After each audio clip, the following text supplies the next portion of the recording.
Well, hello everyone. This is Carrie back with Family eViz. Yes, I am babysitting a little bit, but that is the beauty of having a online business. You can do it around your own schedule. And other grandchild has an ear infection, so her mom took her to the doctor and she's getting some medicine. So we've been playing, haven't we? He's my little helper. Okay, we're talking about 10 list building tips, and I truly am serious about the freedom that you have when you have your own business. So leave me a comment, whether you're listening to the live or the replay. Let me know what the number one reason is that you want to have your own business, not to make money, but something a little bit deeper. And I will just tell you what mine is. It is to be able to have freedom, to be able to come up here and help. And we started a summit in my homeschool business today, and I got to take the kids to the library story time. That's freedom there. And my daughter got some time by herself here, and then they ate lunch and took a nap, and I ran to the coffee shop for about 2 hours, got some work done, and back. Now I've been babysitting, so she didn't have to take both kids to the doctor. To me, that is freedom. And that is what I love about an online business. That is not what today's video is about, but I just had to throw that in because I just think it's so important that you know why you have an online business. And it needs to be more than just an online, just to make money. Now, that is a side thing, and we do need to be able to make money. It's not a business if we're not really making money. But, that's exactly what I wanted to see. Okay. So leave me a comment. Let me know your reason for having an online business. Now, we're talking about 10 list building strategies. Last week, I talked about the first three. I'm not going to reiterate. I'm just going to review. First one, you need to know your ideal customer. Who is the person? And don't just say a homeschool mom, because mine is homeschooling, but I go a lot deeper into that. It needs to be very detailed. I encourage you to write a whole description about it.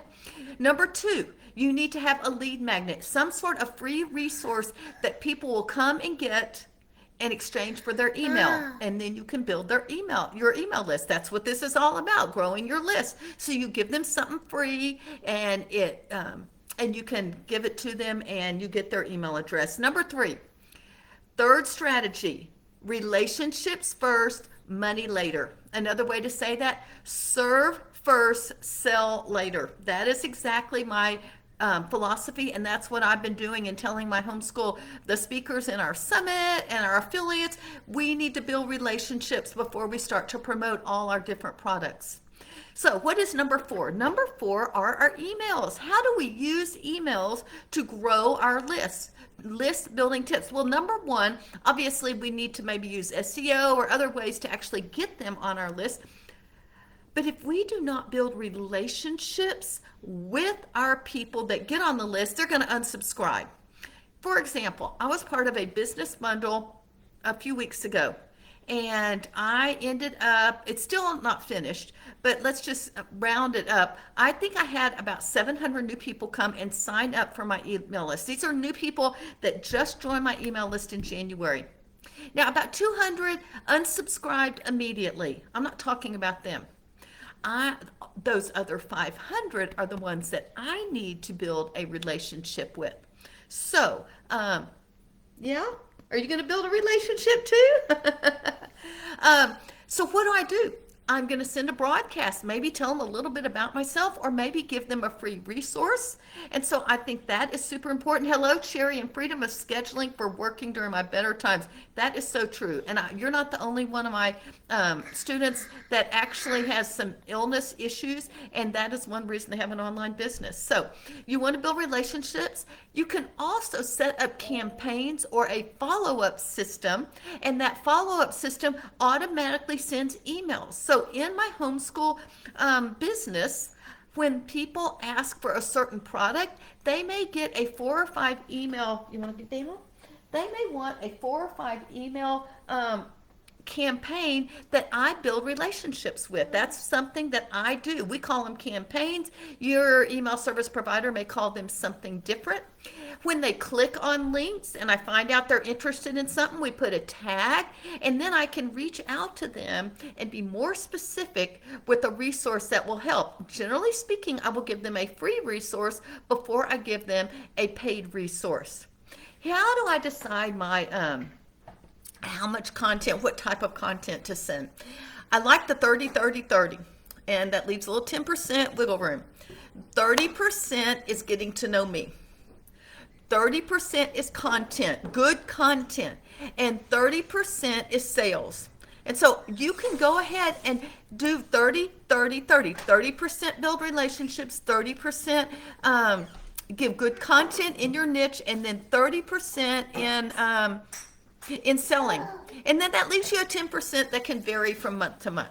So you want to have some follow-up messages. So that's number 4. Number 5, split testing. I don't know, most email service providers will let you see, you can actually test different subject lines to see what's working, what are people opening.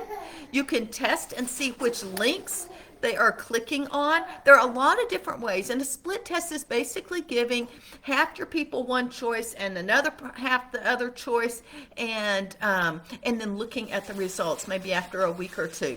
I'm not going to go into the technical aspects of it because it varies from email service provider to provider.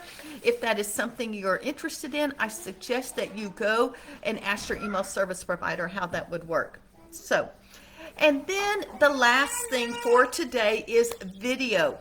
One thing I think, just like right here, you can actually see me. You could see my grandson here at the very beginning, and we were sitting here together as he was doing, as I was talking to you. That gets you to know me. I told you a little bit of story that I did not even have in all my notes, just the freedom that I have in this business. Again, that helps you get to know me. When people know you, when they like you, when they trust you, then they will buy something from you. And so I think it's really important. And I think video is one of the best ways that you can do it, whether that's a video like me just sitting here talking. Maybe it's a screen capture where I'm actually demonstrating a process. Maybe one thing I really want to do in my homeschool niche in 2 weeks is do a bread making video. How do I make bread? Because I love to make bread. But that would be another way. They get to know me and who I am. They may not be a bread maker. My daughter's like, no, you're a bread mom. It takes 4 days. I'm not going to make it, but I love making it. So you get to know me. It may not be for you, but you just get to know that person. And you're like, I sort of like that person. I can relate to that person. I trust what that person has to say. And hopefully that's what they're saying about you as well. So you need to plan your follow-up messages. What kind of messaging are you going to give them? Use the 30, 30, 30, 30% getting to know you, 30% good content that will help them solve their problem, whatever that problem is in your niche. If it's the health niche, how to stay on the diet. If it's the dogs, how to get them to obey. If it's photography, maybe it's how to get the right lighting with your iPhone as well. And so 30% you, relationships, 30% good content, 30% selling, as far as just your overall emails that you are sending. So your messaging, your emails. Number 2, split testing. Look at your stats. If you're not looking at your stats, you're just making it up and throwing spaghetti on the wall. You have no idea what's working. And then finally, consider using video. I'm going to give you a little hint. Look at this. I mean, yes, I took a shower, I washed my hair, I just pulled it back like this, I threw some glasses on, and here I am. No makeup or anything. It doesn't have to be perfect. And to be honest, I think people appreciate that. If I were here in the summertime, I'd have my little like sports bra and my little sleeveless top on, and that would just be who I am. I've even taken a video with a baseball cap on. That's probably the days I didn't wash my hair. So we're sort of down to earth here. Now, not everyone's like that. They have to have all the perfect everything, and that's their personality. But that's who I am, and I just want people to know that I am down to earth and that they can trust me. So video is a great way to build trust so that then they will buy whatever you're selling as well. If y'all have questions or you have comments about emails, split testing, or video, leave them in the comment. Let's talk about it. And I would love to know, the rest of you, replay or live, why do you have an online business? I've told you mine is freedom. What's yours? I'm Carrie Beck with Family eBiz. We'll talk to y'all later.